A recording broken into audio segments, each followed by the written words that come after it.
Welcome back, guys. We are in week 5 of our Step Closer series, and this week we are talking about how do I step closer to God in the middle of a mess.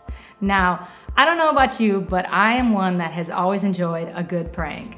Back in the day, back in high school, me and my friends thrived off of doing pranks on like a Friday night, Saturday night. We would go out and do pranks on people, and they were usually a good time, nothing harmful, nothing like that. But one time we decided to fork our friend's yard. We would stick a bunch of plastic forks all over the yard, and we do it, and we're like pretty much almost done, and then all of a sudden we see the lights flip on from the house and we hear these sirens, and my friend's parents had called the cops on us because one, we were wearing black sweatshirts, so we looked like creepy people who were stalking their house or something, and they were freaked out. So they called the cops on us, and we had to talk to the cops and talk to my friend's parents, and we worked it out. It was totally fine, and it was, good fun.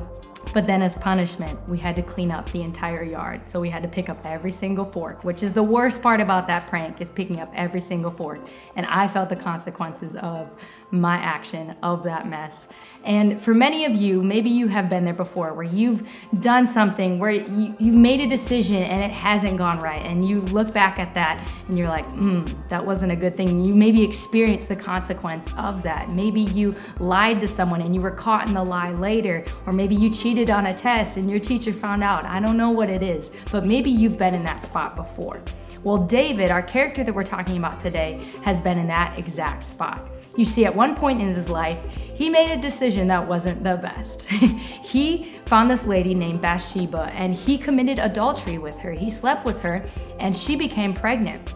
And after that, thing after thing just kept happening. He killed a guy named Uriah, and he made decision after decision in this mess that he was in. But then the way that he responds to his mess is the powerful thing that we can learn from today. And that is, what do we do when we're in the middle of a mess? How do we approach God? You see, we're imperfect people, and we're gonna mess up. We're gonna make bad decisions. We're gonna do things that aren't right. God knows that. But it's what we do after that that is important. And you see, for David in this situation, he messed up and he knew it, but then his friend Nathan came before him, and he was able to have a moment of confession with him. And the Bible teaches us that confession is so important. Confession gives us healing. Confession gives us freedom and brings us closer to God. And if you look at the Psalms, you'll see over and over again how David claims that he's crying out to God, and he claims that he needs God to save him.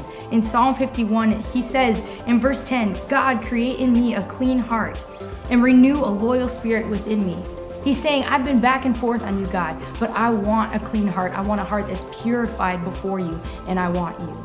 And so the important part about being in a mess is that when we're in that mess, what are we gonna do? Are we gonna shove the dirty clothes in our room under our bed, or are we gonna actually clean it up and actually have some cleanliness?